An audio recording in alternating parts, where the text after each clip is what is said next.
유엔 안보리가 긴급 회의를 열고 북한의 미사일 도발을 강력하게 규탄하는 언론 성명을 만장일치로 채택했습니다. 이런 가운데 미국의 독자 제재 움직임은 가속화할 것으로 보입니다. 네, 차두현 아산정책연구원 객원연구위원 그리고 김대영 한국국가안보 전략연구원 편집위원과 함께 자세한 소식 짚어보겠습니다. 두 분 어서 오십시오. 네, 안녕하십니까.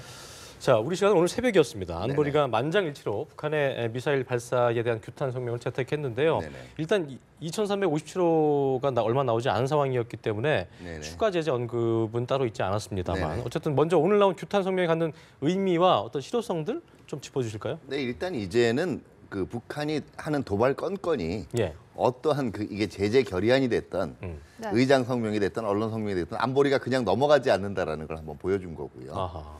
그다음에 두 번째는 그 2375호가 지금 통과된 지 얼마 안 되기 때문에 추가적인 제재 결의안을 통과하기는 분명히 문제가 있었을 거예요. 다만 그렇죠. 지금 이런 인식에는 2375호만 제대로 이행이 돼도 이게 북한이 상당한 압박을 이제는 받을 수밖에 없을 것이다라는 계산도 나름대로 깔려 있는 거고요. 세 번째는 중국과 러시아에 대해서 반드시 결의안에 의거한 의무조항 이외에도 예. 그 양자관계 차원, 특히 이제 북중 양자관계 차원에서 이 대북 원유 공급 같은 거는 자율적으로 알아서 좀 양을 대폭 줄이거나 네. 중단시키는 것도 좀 고려해줬으면 하는 이런 계산도 내포가 돼 있다라고 봐야 되겠죠. 그렇군요. 어쨌든 근데 봤더니 2375호 이게 네. 이제 그 제재안 채택됐는데 그게 발효되려면 시간이 좀 걸리잖아요. 네네. 그렇죠? 어느 정도 좀 시간을 두고 봐야 될까요? 그러면? 지금 일반적으로 제재 효과를 이제 따질 때는요. 보통 한 3개월 정도 지난 다음에 예. 그 이행 결의안 각국들이 얼마만큼 여기에 대해서 이제 이 제재를 이행한 보고서를 받게 돼 있어요. 예. 그 대부분 그 제재 효과는 이제 3개월 내지 6개월 내에 그 판별이 되게 되고요. 그리고 이제 우리가 조금 급한 게 있는 게 실질적으로 이 제재가 수치상 미치는 영향은 3개월에서 6개월이고요. 이게 직접적으로 북한 경제에 미치는 영향은 이제 1년 뒤에 모니터링이 된다라고 볼 수가 그 있거든요. 파급 효과는 좀 시간이 네네. 지나야 되는군요. 그러니까 예. 근데 우리는 이제 만약에 어떤 제재 결의안이 나오고 난 다음에 그 다음에 북한이 도발을 하면 이게 효과가 없나 보다 이렇게 생각을 하거든요. 시간을 두고 지켜봐야 된다는 말씀이시죠. 근데 사실은 그게 북한이 노리는 바예요. 그렇군요. 알겠습니다. 네, 알겠습니다. 예. 이런 가운데 미국이 군사적 옵션을 사용할 가능성에 많은 관심이 쏠리고 있는데요. 그렇습니다. 실제로 맥메스터 백악관 NSC 보좌관은 이렇게 말을 했습니다. 군사적 옵션은 여전히 있다. 하지만 지금 선호하는 방안은 아니다라고 밝히면서 군사적 옵션 가능성을 열어뒀는데요. 그 가능성 얼마로 예측하고 계십니까?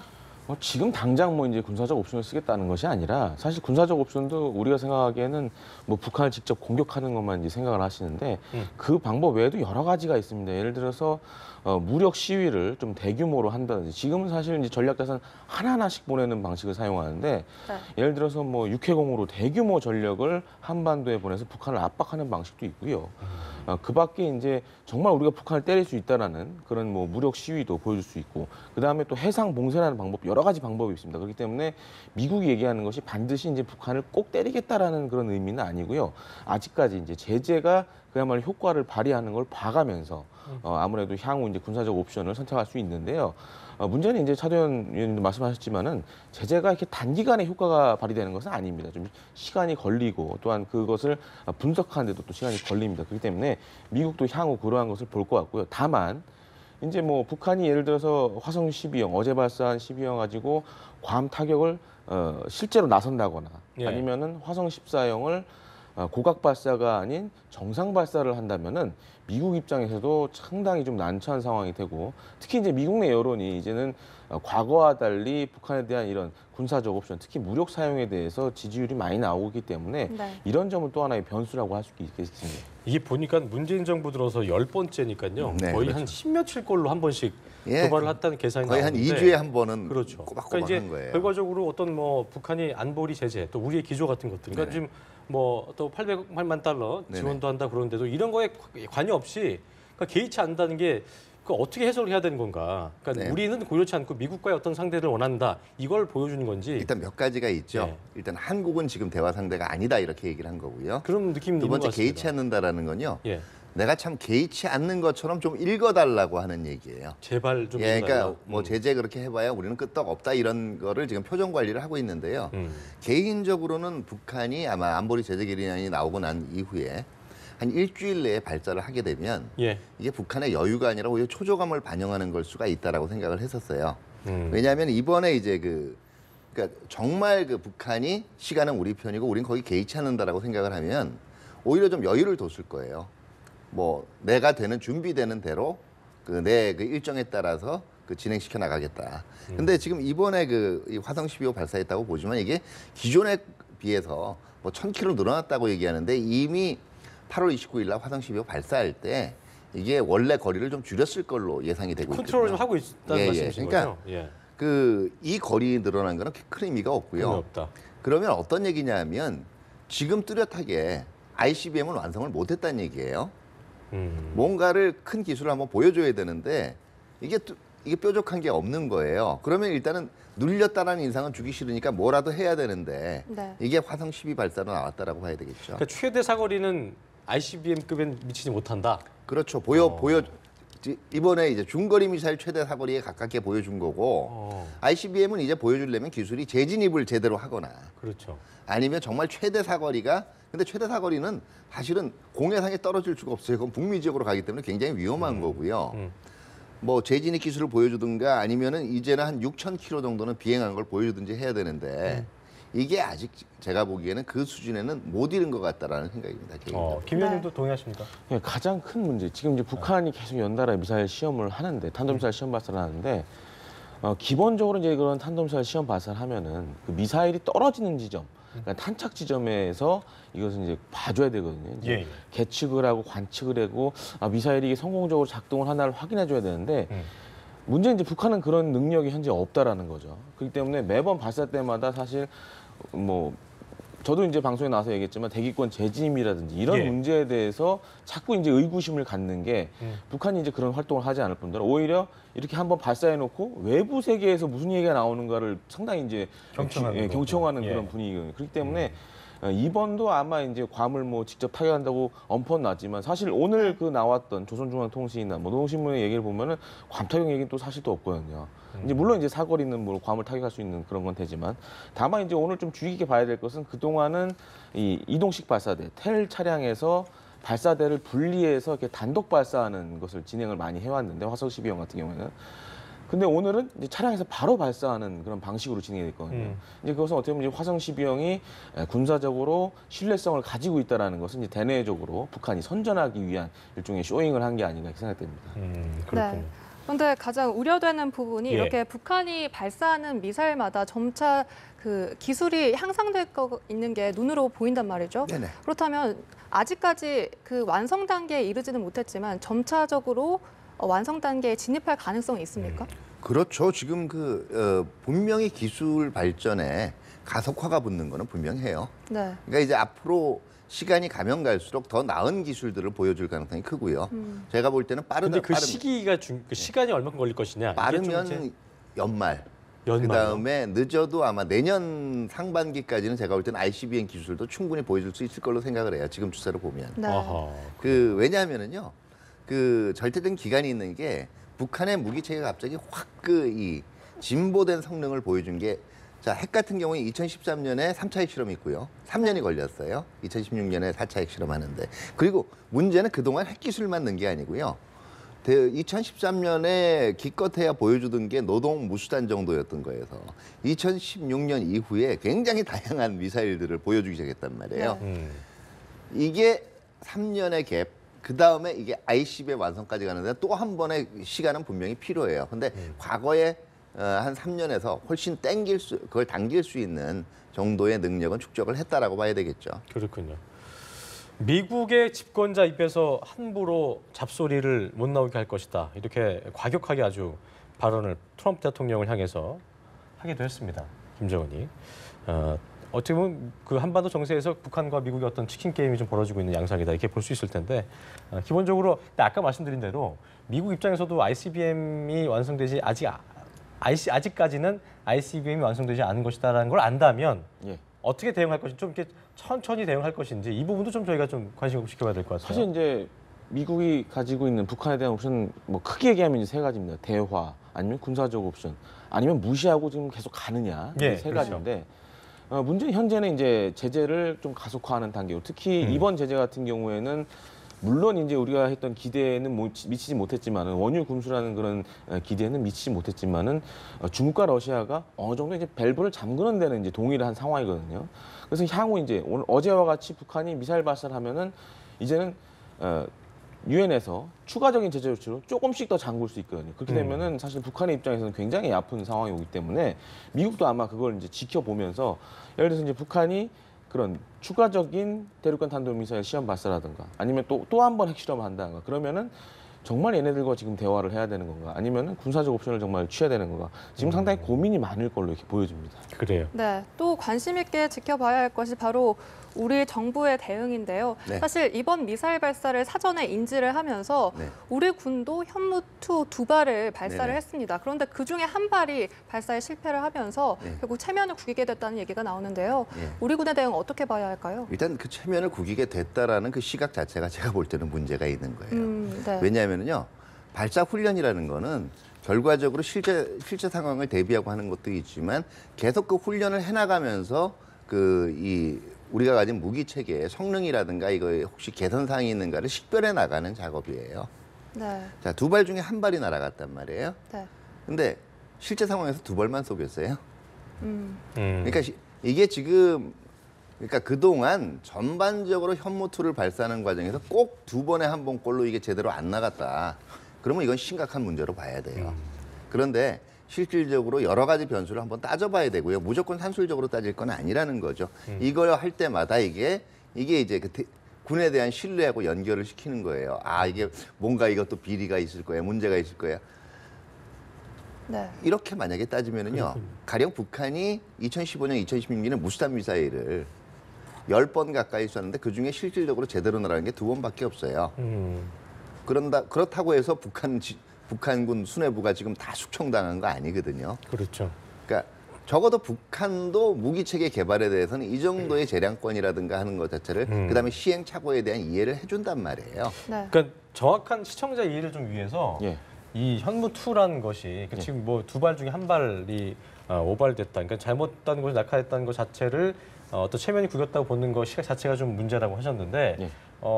명중률이라고 해야 될까요? 그게 어느 정도 성능인 거예요? 좀 저희가 설명을 좀 들어볼까요? 그 명중률보다는 이제 신뢰성이나 그렇죠. 그런 확률로 봐야 되는데 사실 이제 그동안 이제 어제 발사했던 현무2A 같은 경우는 이전 정권 같은 경우에 1년에 한 발 정도밖에 발사를 안 했습니다. 이제 물론 이제 군에 이 사용되기 위해서 이전에 수차례의 그런 테스트를 거쳤지만은 사실 우리나라 그 유도 무기의 문제 중에 하나가 이런 그 미사일들은 가격이 비싸지 않습니까? 그렇기 때문에 시험 발사를 다른 나라보다 예를 들어 미국 같은 경우에는 막 수백 발씩 쏘거든요. 돈이 이게 많으니까. 비용 때문에 예, 그렇습니다. 가장 큰 그래서 거군요. 예. 사실 좀 그런 신뢰성이나 그 목표물에 대한 성공률을 확보하는 데는 좀 최소한만 하고 그다음에 바로 전력화로 넘어가는데요.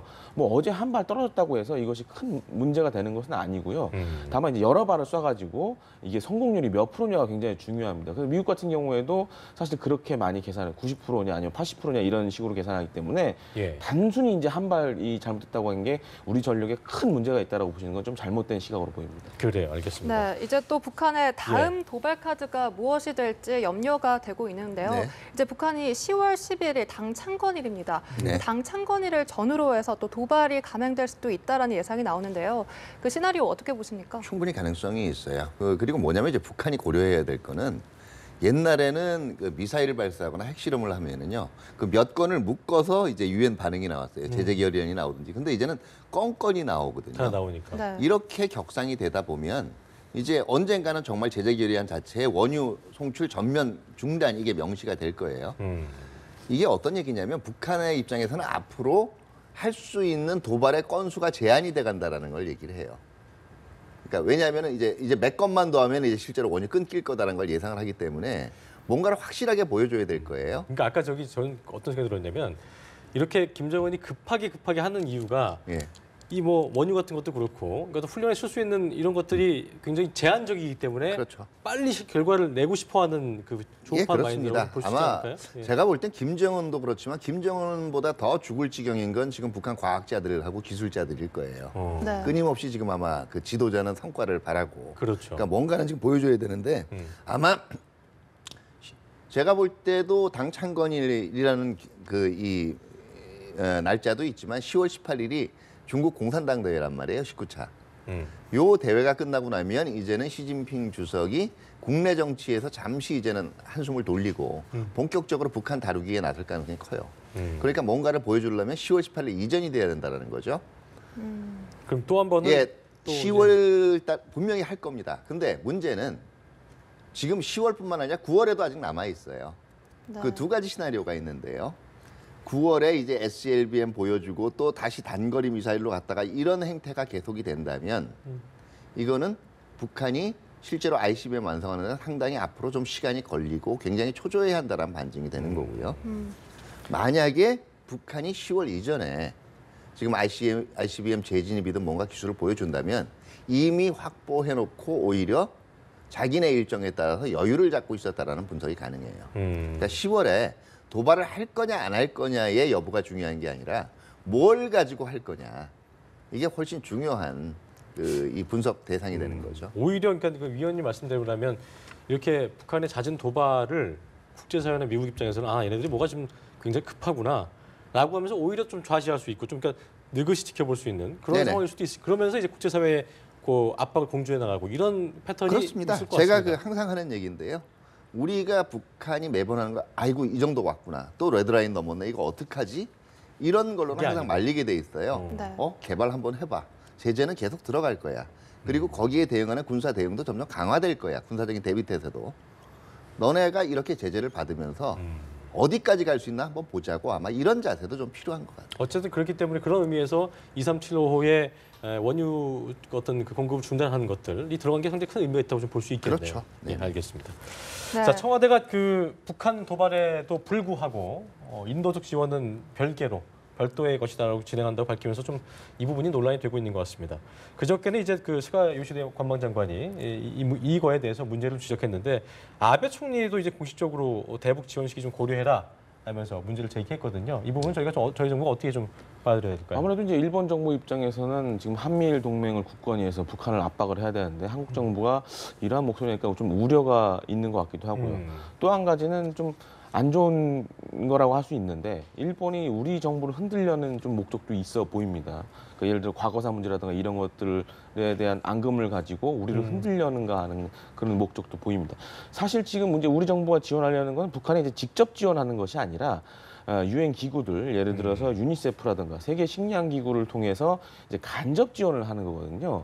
그리고 이제 과거 정부에서는 사실 직접 지원을 하면서 이것을 제대로 이제 이것이 전달이 되고 있는가 확인할 수 있는 그런 것들이 마련되지 않아서 굉장히 문제가 됐는데 뭐 유니세프라든가 세계 식량 기구는 실제로 북한에 들어가서 이것이 물자들이 잘 전달되는 거 확인하는 과정까지 다 가지고 있거든요. 그렇기 때문에 이제 어떻게 보면 일본의 주장은 조금 좀 그 우리 정부를 흔들려는 목적이 너무 많이 보이는 것 정치적 같고요. 의도가 있다고 예, 보시는 정치적 의도가 거죠? 있는 예. 것 같고요. 다만 이제 시기적인 문제가 있는 거죠. 이제 어제 이제 북한이 이렇게 미사일을 쐈는데 과연 우리가 이 시점에 이걸 해야 되나라는 굳이 이 시점에? 예, 굳이 이 시점에. 예. 지금 이 방송을 보시는 시청자분들도 그런 의구심을 가지시는 그렇죠. 분들이 꽤 있을 예. 겁니다. 하지만은 이제 생각해야 될 것이 북한의 핵과 대량 살상 무기를 만드는 거는 김정을 비롯한 당정군이죠. 근데 지금 어떻게 보면 북한 민족은 우리랑 한민족 아닙니까? 특히 이제 지원 대상들은 그야말로 영유아라든가 이런 그야말로 취약계층을 위한 지원이기 때문에 이 부분에 있어서 정부가 국민들을 잘 설득할 필요가 있다고 보여집니다. 그래요. 제가 보기에는요. 시기적인 부분에 대해서 예. 좀 생각을 좀 해주세요. 예. 이게 지금 가장 큰 게 우리가 그 이제 국격이라는 게 있어요. 네. 그러니까 미사일 쐈으니까 이런 지원도 이제는 다 끊어버려. 이게 옳은 건지 북한의 도발적인 행위에 관계없이 사실 우리는 그 북한 주민들에 대한 인도적인 지원은 큰 이 시각화해서 갈 길을 간다라는 게 옳은 건지 한번 따져봐야 될 거고요. 두 번째는요. 사실은 이게 던지는 의미가 앞으로 제재 협조를 받아내는데도 오히려 유리할 수가 있다는 거예요. 왜냐하면 중러가 가지고 있는 의구심은요. 한국하고 미국이 이 제재를 통해서 사실상 북한 정권을 무너뜨리려고 하는 것이 마지막 종착점일지 모른다라는 의구심을 항상 가지고 있어요. 이렇게 돼서는 제대로 된 중러의 협조를 얻어낼 수가 없어요. 우리가 던져야 되는 메시지는 우리가 제재를 통해서 바라는 것은 북한에 대한 북한 체제나 정권을 전복하거나 체제 붕괴는 아니다. 백기투항을 하게 만드는 게 아니라 따끔한 교훈을 줘서 북한 정권이 핵 미사일에 대한 정책을 바꾸게 만드는 것이다. 이 메시지를 줘야 진짜 협조를 얻어낼 수가 있거든요. 아, 우리도 여기는 이 정도 경고하는 데는 동참을 해야 되겠다는 생각이 드는 건데요. 네. 사실은 인도적 지원이라는 메시지 자체가 봐라. 우리가 하는 거는 북한 체제 자체에 대한 전면적인 압박이 아니다. 김정은과 북한 지도층에 대한 압박이다. 이런 메시지를 준다는 의미에서도 제가 보기에는 오히려 지금 같은 상황에서 인도주의적인 지원의 그 분리 원칙은 옳다고 볼 수가 있어요. 중러들의 어떤 적극적인 어떤 지원들 이런 것들을 그러니까 공조를 위해서라면 그런 명분이 될 수 있는 부분이 명분이 되는 거죠. 나중에 이걸 명분으로 더 설득하는 거죠. 그렇군요. 네. 알겠습니다. 이 가운데 문재인 대통령이 이제 오는 18일에서 20일 유엔 총회에 참석합니다. 이 자리에서 유엔 사무총장을 비롯해서 한미일 정상들과 이제 정상회담을 가질 예정인데 여기서 추가적인 대북 제재 방안이 논의될 가능성이 있다고 보십니까? 물론 이제 그럴 가능성은 있지만은 아무래도 현재 진행되고 있는 제재에 대해서 이제 국제사회라든가 이런 협조를 얻어내는데 아마 방점을 둘 걸로 보여지고요. 또 한 가지 이제 한미일 간에 지금 좀 예를 들어 일본은 사실 우리 정부 흔들긴 하지만은 네. 또 우리는 그런 상황이 아니지 않습니까? 그래서 한미일 간에 좀 굳건한 목소리를 내면서 동시에 이제 북한에 대한 압박을 강화할 것 같고요. 특히 이제 미국이 최근 이제 미 국무부를 중심으로 이제 그런 여러 나라에 대해서 북한에 대한 단교를 계속 강요를 하고 있는데요. 아마 그런 부분에 있어서 한미일이 같은 목소리를 내지 않을까 이렇게 조심스럽게 추정을 해봅니다. 알겠습니다. 지금까지 차두현 아산정책연구원 개원연구위원 그리고 김대영 한국국가전략연구원 편집위원 두 분과 함께 자세한 이야기 나눠봤습니다. 두 분 고맙습니다. 감사합니다. 네, 감사합니다.